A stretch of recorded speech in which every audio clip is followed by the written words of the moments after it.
everybody, this is Leia, and I'm back, this time with a review of The Wisdom of the House of Night Oracle Cards by PC Cast and Colette Baron-Reid. For those who are unfamiliar with the House of Night, it's a series of books by PC and Kristen Cast. These Oracle cards are based on the books, and some of the characters even appear on the cards, as I'll show you in a few moments. You don't have to be familiar with any of this to use this deck. If you read Oracle cards, even if you're a beginner at this point, these are very easy to work with, so they're pretty good for even older teens, I would say.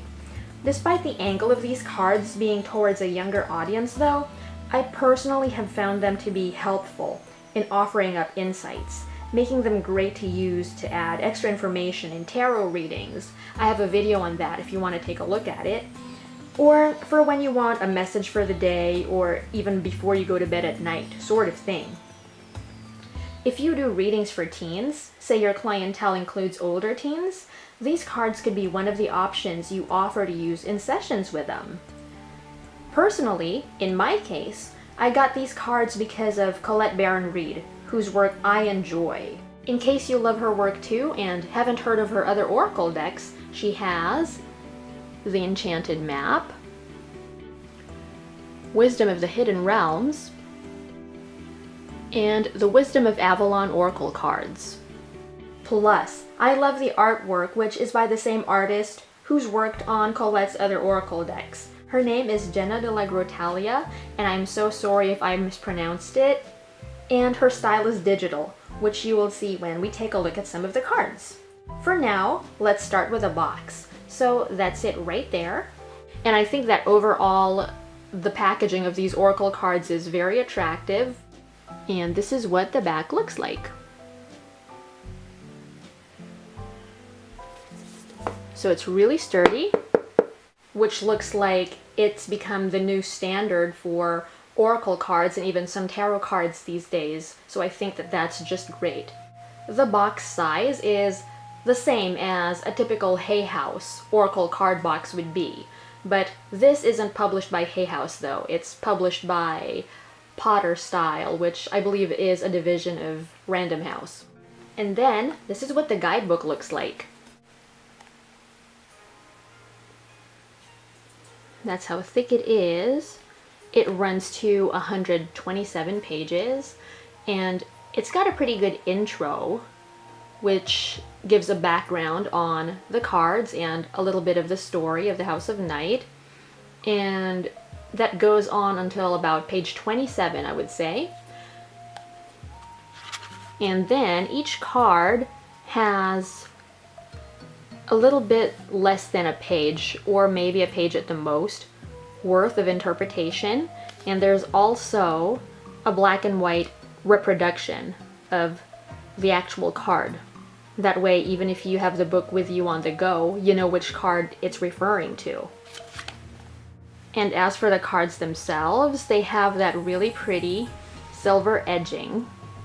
And there's a total of 50 cards in this deck.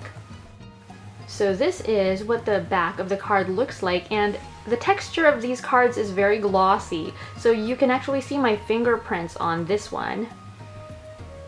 And another thing is, these cards have pointy edges, not rounded ones like most cards these days do. As for the front of the card, there's this border all around it that's medium thick, I would say.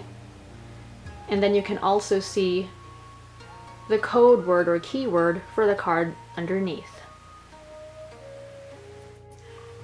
Cardstock is pretty good. It's not very thick, but it is on the thicker side, definitely. It's not thin or flimsy feeling. And now I'm gonna show you the cards that have the characters on them, so that anyone who's getting these because they're a fan of the House of Night has an idea what they look like. So the cards for individuality, loyalty, vision, listening, confidence, and this is actually PC Cast, one of the authors of this series, who is also a co-author of this deck, Deceit,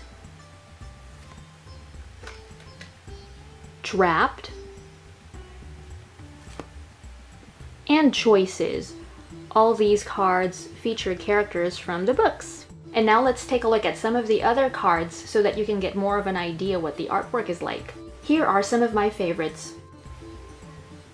Love,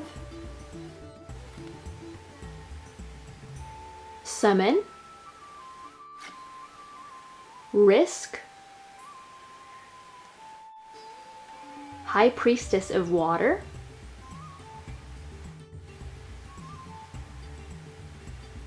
High Priestess of Air, Letting Go, and Lust. And this artist's style in the other decks that I've seen her artwork on, I'd say is pretty consistent with that, even if it kind of changes depending on the theme of the deck, but that's why I love her artwork. It has that magical feeling to it. And just really quickly, here are some of the other cards just so you can have more of a glimpse of this deck in case you're deciding at this point whether you want to try working with it or not. So I'm just going to show you really quickly. Isn't the artwork just beautiful? I really like it. Sometimes in other decks, be they Oracle or Tarot, I think that digital art goes kind of wrong, and it might be done on purpose because just the way that I see the artwork, it kind of looks very, what's a good word? Like not proportional. Sometimes they use heads or faces that don't fit the way that the bodies are angled, and like I said, that could be done on purpose, like it's some kind of style, but there's just something beautiful when it's done right.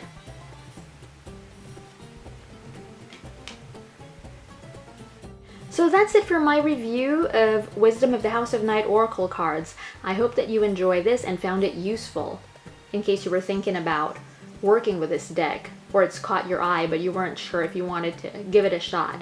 I know that some people have been waiting for this because in my Instagram account, the pictures that included these cards would get quite a few likes.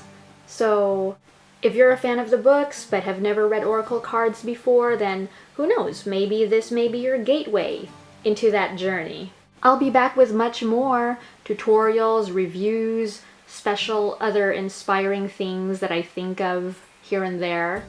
And yes, if you were waiting for it, the weekly Oracle or Tarot card reading is going to be filmed soon since we're approaching this week's end. So stay tuned for that. Thanks again, I'll be back very soon.